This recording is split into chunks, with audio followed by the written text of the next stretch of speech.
An entire town in France is attacked by bees. A furniture store company had to pay damages because of unfluffy couches.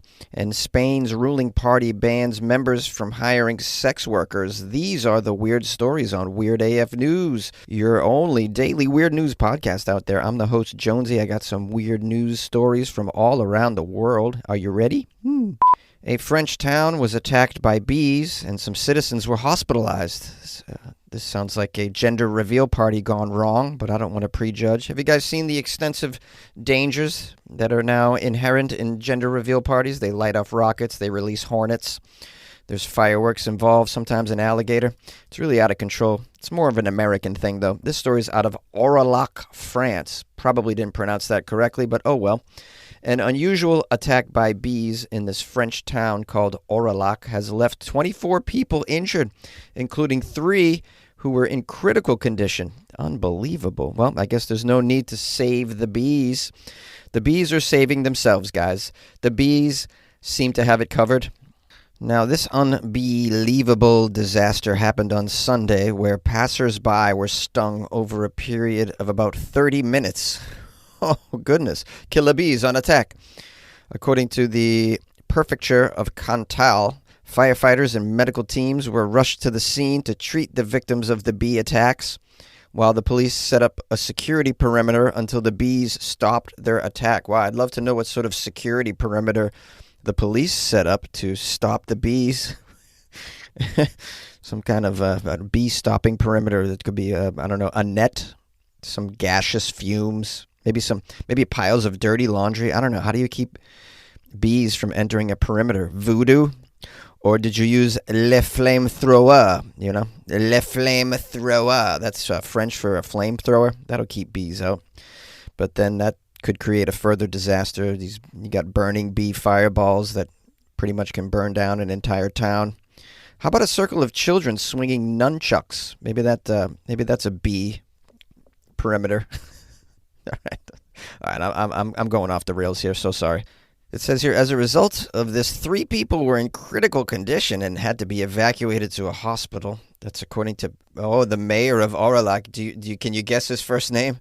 It's Pierre. Of course it is. You have to be named Pierre if you're the mayor of a small French village. Pierre told the media that the condition of the hospitalized individuals has since improved. Phew. One of them was a 78-year-old individual who had to be resuscitated after cardiorespiratory arrest and is now in stable condition, thankfully. The other 2 are in, quote, good health, according to Pierre. You could just picture Pierre, right? This French mayor. He's got an awesome stash.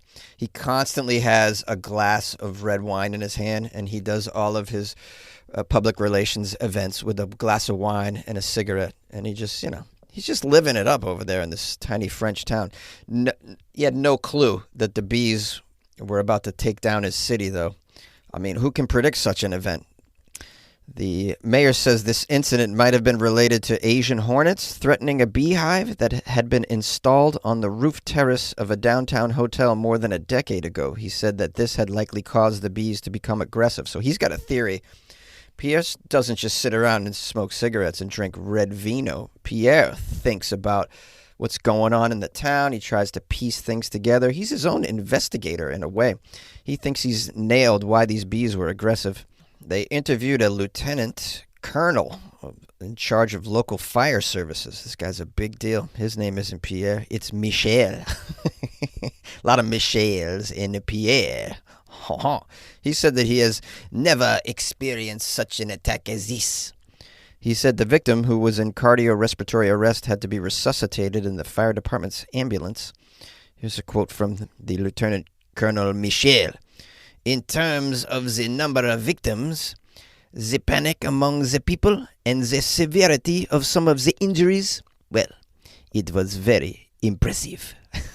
This guy's just he's just impressed by the bee attacks. Ooh, I have to say, very impressive. I like to imagine this is Michel's catchphrase every time they interview him about some sort of local disaster. Lieutenant Colonel Michel, the church nearly burnt to the ground. Do you have a statement?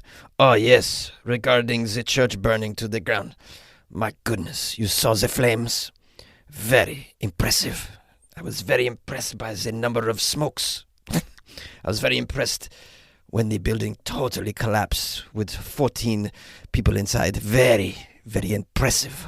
I have to say, I was impressed. But Colonel Michel, so many people have died. Don't you feel something different than impressed? Maybe you feel sad. Sad? No. I only feel impressed. A furniture store is ordered to pay damages to a couple whose couch cushions needed constant fluffing. This is a story about fluffing. The couch didn't come with a fluffer. Not enough fluffing going on. So a couple is awarded in small claims court. This story is out of British Columbia. This furniture store was ordered to pay $500 in damages to this couple that bought a sofa without knowing it was stuffed with feathers. Well, wouldn't you ask what it was stuffed with? I don't know. I never purchased a couch before. I probably would have asked what it's stuffed with. Well, the couple obviously doesn't want feathers. They were displeased with the feathers. And a court judge heard this evidence that the couple was, quote, not prepared to continually fluff the couch cushions. They weren't prepared to fluff the damn thing. Perhaps they had no arms, these people, this couple. I mean, I feel so bad for the people without arms. They can't fluff cushions. They can't fluff pillows. They really can't make a bed. It's very difficult. You have to have somebody there to help. Perhaps robots in the future will be able to help these people without arms continually fluff their couch cushions and make their beds. I'm very concerned. Let's find out how it all went down. We have Donna and Thomas Dobko. They got a lot of time on their hands, and they're not pleased with the couch they purchased. Hey, just be happy you have a couch, all right? I don't have a couch. I got a cheap-ass futon. Yeah, you ever sit on one of those? You think that's comfortable? My futon didn't even come with cushions. It's got no cushions, nothing to fluff. They filed a claim against the Muse and Merchant store in a place where I can't pronounce. In British Columbia. I cannot pronounce. It's got a C-O-Q-U-I. I mean, what are we talking about here?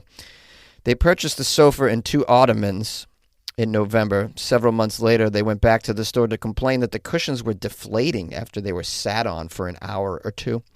The store manager told them that the feather-filled sofa was not defective, but required regular maintenance by fluffing the cushions. In other words, this was a constant fluffing situation with these couch cushions. And, you need to ask these questions up top when you purchase a couch, when you purchase one brand new. I've never purchased one brand new, but you better believe I'd be asking about the level of fluffing necessary. How fluffy are these? What's inside the cushions, all right? Is it a feather situation? Is it a cotton situation? Is it filled with that stuff that is itchy? I don't like itchy filled couch cushions. Is it filled with marshmallows? A marshmallow, very fluffy cushion with the marshmallow inside.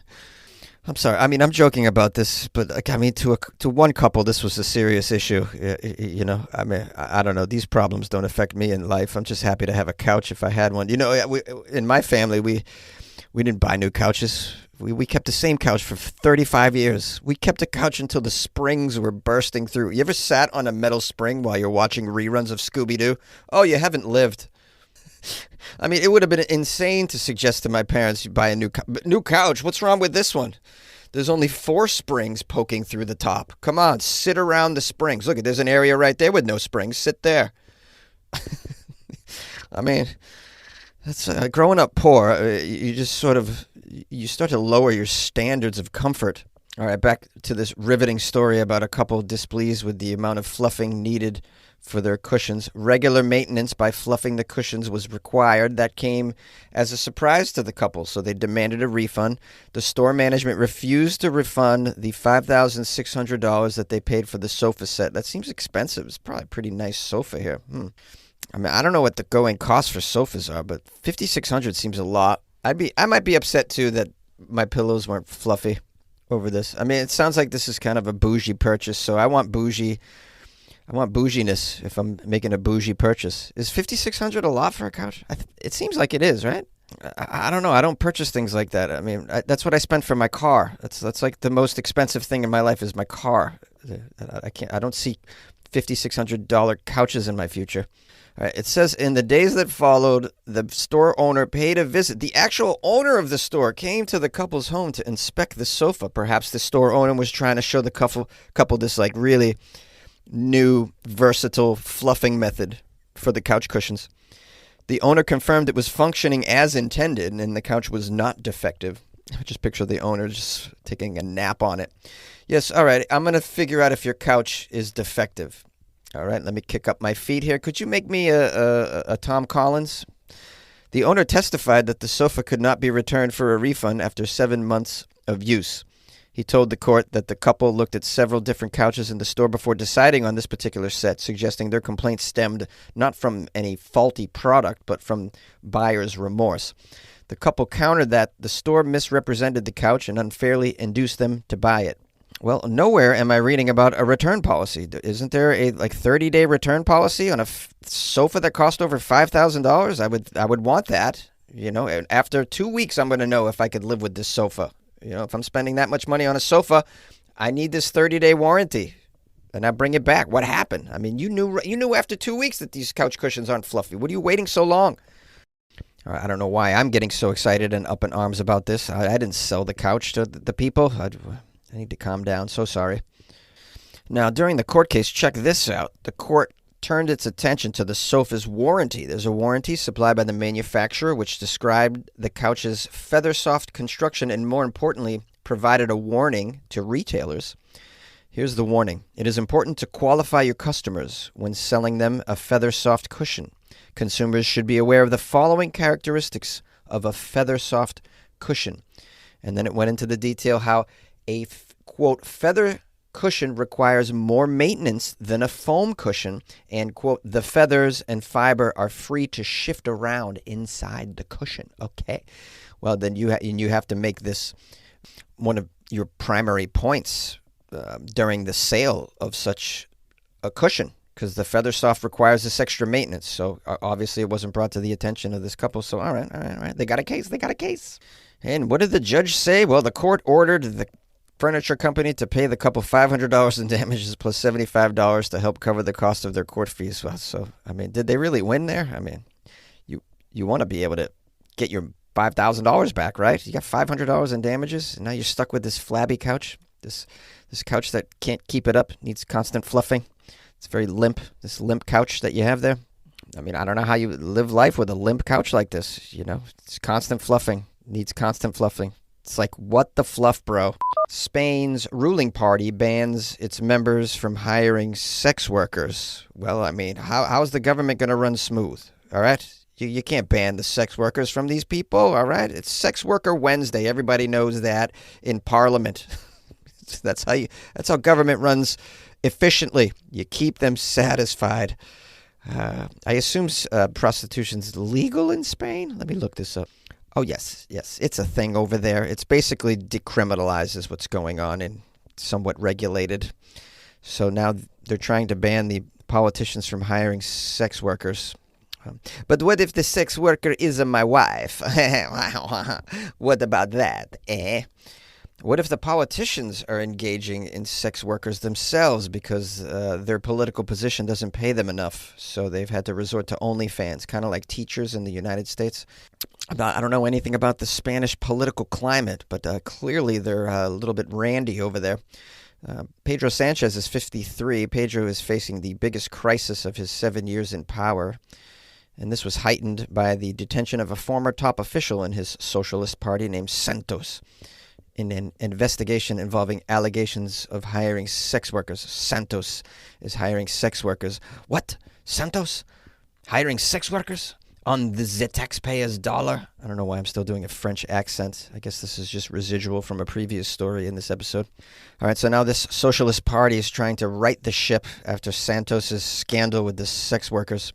They're announcing that soliciting, accepting, or obtaining sexual acts in exchange for any money was now banned for all party members and punishable by the maximum sanction expulsion from the party. You will be expelled.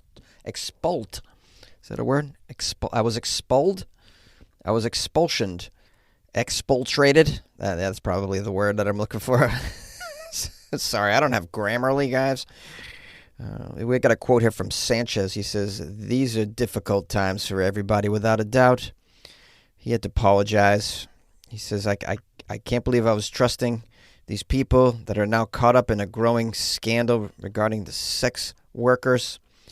He says, "If we believe a woman's body is not for sale, our party cannot allow behavior contrary to that." Is that what they believe?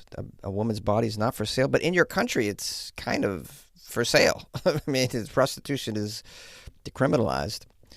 I don't know. It just sounds like this is normalized behavior over there. I can't judge. I've never been over there, but it seems like it. And so now you're telling your employees that not to engage in it. It's going to happen. It's a thing. If it's legal, then it's going to happen. I guess ethically, from an ethical standpoint, I mean, could you consider that hiring sex workers on the taxpayer dollar if it's done by a politician? Technically, is that what it? I mean, I don't know. It's a very, very fine line here, I think. I mean, the other thing to investigate is, are there larger problems than this in Spanish government? I mean, given the state of the world right now, without even being over there or unfamiliar with the situation, I'm going to say there's a good chance that there's bigger problems than this. I mean, the behavior of politicians these days, hiring legal prostitutes in your country where it's legal, which seems to me to be very mild, given the alternatives. You see what the politicians are doing in my country? They created their own Gestapo and they're just grabbing people off the streets without identifying themselves. I mean, it's just insane what's going on over here. I mean, I would welcome sex workers with my lawmakers at this point. Let's keep them busy. I mean, the more we keep them with the sex workers, the fewer horrible laws they can pass. Budgetary nightmares, you know. All right, I apologize. I'm getting political now. We'll stick to the story. But it's a story about politics in my defense here. I don't know. Do you guys think in Spain, do you guys think in general, let me ask you, if a country has legal prostitution, should the lawmakers and politicians be allowed to avail themselves of this legal prostitution situation, or should they be banned and prohibited? Like, should lawmakers be held to a different standard of behavior than the regular citizens, even in a case where something's legal? For instance, all right, let's look at it like this. In California, where recreational marijuana is legal, I assume politicians can smoke cannabis and it's no problem. Do you think that politicians should not be allowed to smoke cannabis or take in cannabis in a state where it's completely legal recreationally? I mean, never really thought about that, but I'm sure you have an opinion. Email me, funnyjones@gmail.com. 4th of July savings are here at the Home Depot, so it's time to get your grilling on. Pick up the Traeger Pro Series 22-pellet grill and smoker, now on special buy for $389, was $549. Smoke a rack of ribs or bake an apple pie, this grill is versatile enough to do it all. This summer, no matter how you like your steaks, your barbecues are guaranteed to be well done. Celebrate 4th of July with fast, free delivery on select grills right now at the Home Depot. Subject to availability. Well, hello, my friends and loyal listeners of the Weird AF News podcast. I so appreciate you spending some time with me in my little show here that I record in a closet. Thank you. Thank you so much. If you haven't subscribed yet, please consider doing so. I do weird news 5 days a week. On Friday, it's only weird news from Florida. I apologize I didn't have an episode out yesterday, but that's because I had a technical difficulty in that my laptop died. It just completely died. So, yeah, and I can't record without my laptop. I can't do anything, really, without my laptop. I used to be able to record the podcast on my phone, but then, the platform that I use changed it, so now you can no longer do that. So I needed to use my laptop to record and edit and do all that stuff, and it just completely died. I was just left in the lurch. I mean, it was a horrible day. It really was. That just ruined everything. Anyways, I'm borrowing this computer while I figure out a way to get one of my own here. I'm going to be doing some computer shopping, and anyways, so please bear with me here. I can't even speak for the quality of this episode if it's the same as usual. I mean, I'm using I'm using a Mac, and I was previously doing everything on the PC, so I'm hoping that this comes out okay. But then again, I don't know. So, I mean, I'll welcome any feedback that you guys might have, and if you happen to know how to fix a computer, please, I'll give you my address. I actually don't think it's fixable, so that's the problem. And I have a hard drive I got to get into. Oh my goodness, this is just a nightmare. All right, well, let's try and stay positive here. People supporting the show, let's give them some thanks and some praise. Bindi B just joined the Patreon, so we love Bindi. Bindi B wrote, Dear Jonesy, I recently discovered your podcast, and quite honestly, I don't know how I lived so long without you. You make my day. Also, I'm in England, so if you need help with pronunciation or accents, I'm your gal. Good luck with your life, man. Love, B. Oh, B's awesome. B's into the show. Thank you for joining the Patreon, B. I so appreciate your generosity. You know, it's really, really lovely. So especially in this particular economic time. So it doesn't go unappreciated. Just letting you know that. I hope you enjoy the extra content that's inside the Patreon. I put stuff in there all the time. It's its own little world. There's over 1,000 pieces of extra weird content in there. 1,000. Isn't that incredible? That's how busy I've been. Anyways, let's give some more thanks and praise to Rick Falconer, who bought me coffees. This isn't the first time Rick's bought me coffees. Rick wrote, Happy 4th. Happy 4th. F the coffee. Have a mezcal on me, Jonesy. Oh, funny you say that because I did have some mezcal over the weekend. Rick wrote, by the way, I was impressed that you pronounced my last name correctly the last time I bought you coffee. Well, it speaks for itself. Falconer. Not to be confused with Falconer. I have a friend named Steve Falconer. There's no U in his, but it's spelled almost the same. So there's Falconer, and then there's Falconer. Maybe you guys are related somehow. I don't know.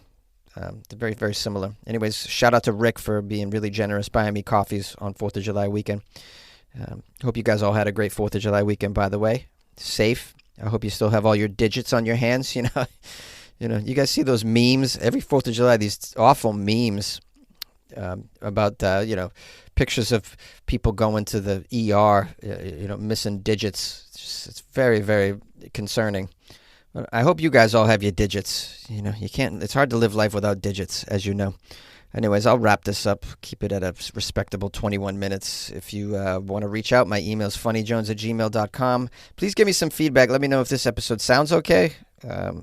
Like I said, I'm using a different system right now, so I'm trying to make it sound as good as it was sounding. Please forgive the transitions that I was using, the beeps. That's all they had on this particular.